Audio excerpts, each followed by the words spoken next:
네, 안녕하세요. 김하희 쌤입니다. 해커스 주간민법 핵심 요약과정 제4회 과정을 진행하겠습니다. 자료는 제 네이버 밴드에서 출력해 풀어보시고 해설 강의는 나중에 복습용으로 보시면 되겠습니다. 네, 1번 점유 문제입니다. 점유 옳은 거죠? 1번 점유자와 점유가 자주인과 타주인과는 점유자 내신무사가 아니죠? 외형적 객관적 판단합니다. 이번 점유자는 자주로 추정되기 때문에 입증 책임 없어요. 그래서 점유자의 점유권은 주장이 인정되지 않아도 자주 점유 추정이 깨지지 않습니다. 점유자는 입증 책임이 없기 때문에 점유자가 주장해서 인정 안 돼도 입 안 연구하고 똑같습니다. 상대방이 깨뜨려야 돼요. 3번 점유물이 멸실훼손되면 선이 자주만 현존이죠. 선이 타주니까 현존이익 들렸고 손해 전부를 배상합니다. 4번 악의점유자는 과실로 인하여죠. 잘못으로 인하여 과실 수치 못한 때 대가를 보상합니다. 5번이 정답이죠. 점유자 특정 승계인이 자기 점유와 전 점유자 점유를 아울러 주장, 병합할 때 하자도 승계하는 거죠. 법조문 그대로 199조입니다. 2번 점유권 틀린 거죠. 1번 특별한 사정이 없는 한 이 말을 잊지 마시라 했죠. 건물 부지가 된 토지는 건물 소유자 맞았죠. 건물 점유자가 아니라 소유자가 건물을 소유하기 위해서 아래 부지를 점유합니다. 2번 전후양 시점 점유자가 다른 경우 점유 승계가 증명되면 점유 계속 추정되죠. 3번 적법하게 과실을 취득한 선의 점유자는 회복자에게 통상필요비 청구 못합니다. 과실을 취득하면 통상필요비 청구 못하는 거죠. 네, 악의점유자가 과실을 반환하면 그때는 통상필요비도 청구할 수 있게 됩니다. 여긴 과실을 취득했기 때문에 통상필요비 청구 못합니다. 4번 점유자가 상대방을 사기에 의해서 물건을 인도하면 점유 침탈을 이유로 한 점유물 반환 청구 발생하지 않죠. 이 점유물 반환 청구는 사기는 안 되고 침탈의 경우만 인정됩니다. 5번 선의 점유자가 본권의 소유에서 패소하면 언제 악의가 되죠? 패소 확정 시가 아니라 소재기시부터 악의가 됩니다. 3번 점유자와 회복자 관계 틀린 겁니다. 1번 선의 점유자가 과실 취득했죠? 그럼 끝에 통상필요비 청구 못한다 했죠? 2번 점유물이 점유자 책임 있는 사유로 멸실되면 소유사가 없는 타주 점유는 선이라도 손해 전부 배상 받습니다. 선이 자주만 현존 한도 배상, 나머지는 다 손해 전부라 선이 타주도 손해 전부입니다. 3번 점유물한 필요비 상한 청구는 악의에게 다 인정됩니다. 악의는 과실을 반환하니까 통상 필요비도 가능해요. 4번 필요비가 틀렸죠. 유익비죠. 유익비에 관해서 회복자는 법원에 상환기간 허여를 청구할 수 있습니다. 필요비는 5만원, 10만원밖에 안 되니까 법원에 청구 못합니다. 5번 악의점유자가 과실로 인하여 맞아요. 잘못으로 인하여 점유물 과실을 수치 못한 때 대가를 보상합니다. 아까 과실 없이로 나오면 틀렸었죠? 답은 4번입니다. 4번 주의토지 통행권 틀린 겁니다. 1번 통행권은 토지와 공농 사이에 기존의 통로가 있더라도 그것이 그 토지 이용에 부적합하여 실제로 통로로서 충분한 기능을 하지 못함이 인정됩니다.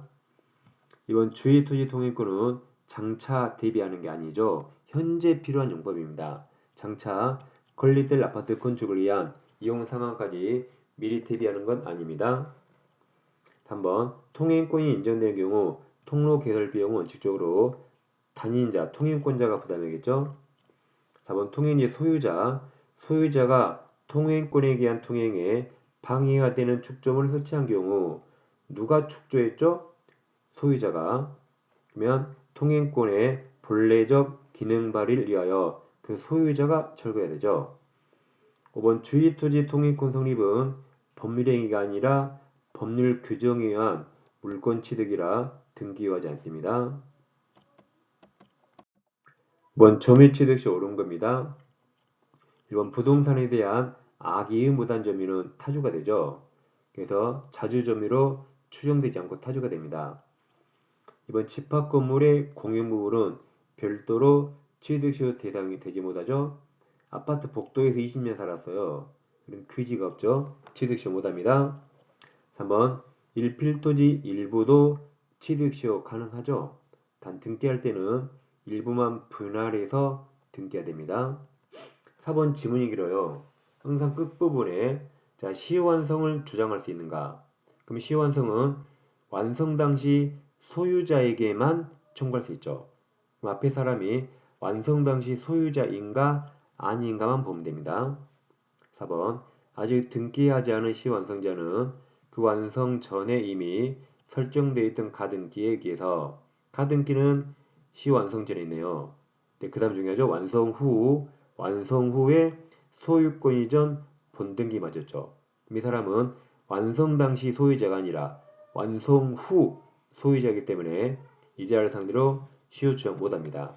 시완성 오직 완성 당시 소유자를 상대로 해야 됩니다. 부동산에 대한 압류감류는 점유 취득시효 중단시키지 않습니다. 취득시효를 중단시키려면 종래 점유 계속을 파기시켜야 돼요. 지금 내 땅에서 밖으로 밀쳐내야 돼요. 그럼 압류감류는 등기부에 뭘 손댄 거죠. 종래 점유를 파기시키지 않았기 때문에 이건 중단되지 않습니다. 6번 점유 취득시효 옳은 겁니다.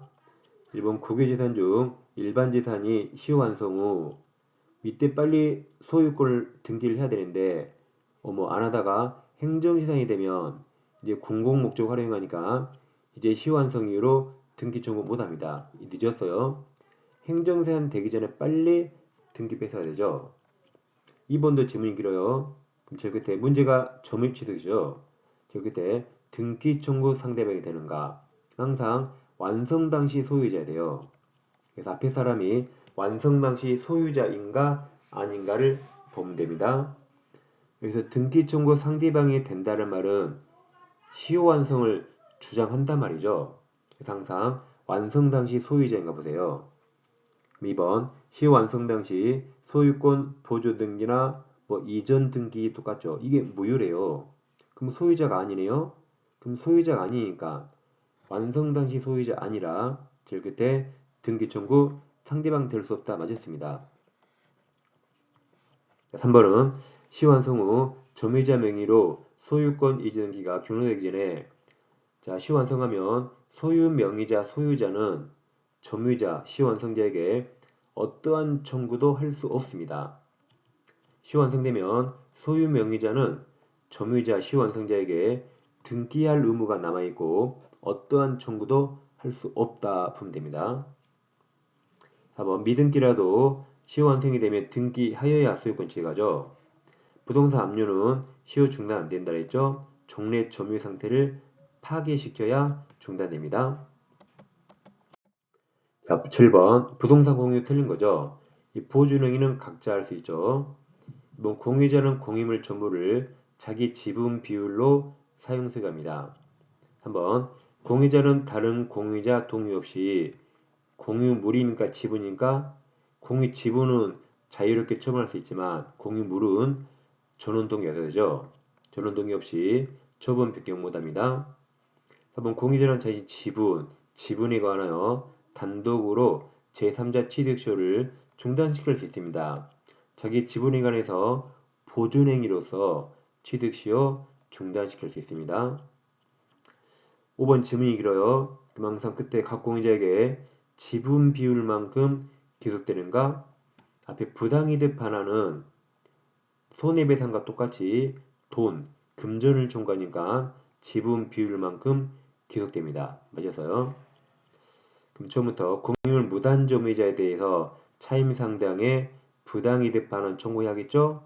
이건 돈이라 공유자 각자 지분 비율만큼만 받는 거죠. 답은 4번입니다.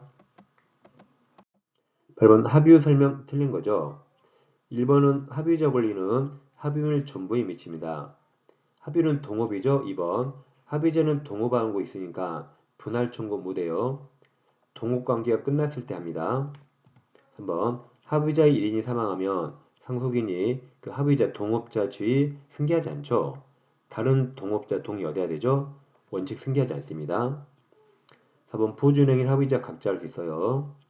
합의자는 동업하기 때문에 전원 동의 없이 지분, 자기 지분도 전원 동의 없이 처분 못하죠. 다른 합의자 동의 얻어야겠죠? 지분 처분도 자유롭지 못합니다.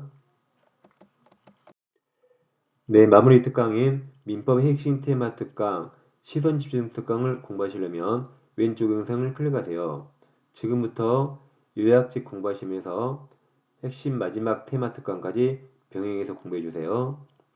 그 다음 오른쪽 영상 클릭하시면 종교사법 한 번에 끝내는 이론 강의 전 과정을 공부할 수 있습니다. 네, 이번 한 주도 잘 보내시고 전 다음 주에 다시 찾아뵙겠습니다. 감사합니다.